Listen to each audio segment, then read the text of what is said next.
പണിക്കരുടെ ഓർമ്മ ദിനമാണ് ഇന്ന്. ഇദ്ദേഹത്തിന്റെ പ്രധാനപ്പെട്ട സന്ദേശമാണ് വായിച്ചു വളരുക, ചിന്തിച്ച് വിവേകം നേടുക എന്നത്. പുസ്തകങ്ങൾ നമ്മുടെ നല്ല സുഹൃത്തുക്കളാണ്.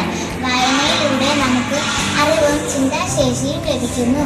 അറിവ് നേടുക എന്നത് എളുപ്പമുള്ളൊരു കാര്യമല്ല. വായനയുടെ പ്രാധാന്യം നാം ഓരോരുത്തരും അറിഞ്ഞിരിക്കേണ്ട ഒന്നാണ്. വായനാശീലം അന്യമായി കൊണ്ടിരിക്കുന്ന പുതുതലമുറയ്ക്ക് വായനയുടെ പ്രാധാന്യത്തെക്കുറിച്ചുള്ള ഓർമ്മപ്പെടുത്തൽ കൂടിയാണ് ഓരോ വായനാ ദിനവും. എല്ലാ കൂട്ടുകാർക്കും വായനാ ദിന ആശംസകൾ നേർന്നുകൊണ്ട് ഞാൻ എൻ്റെ വാക്കുകൾ ചുരുക്കുന്നു. നന്ദി, നമസ്കാരം.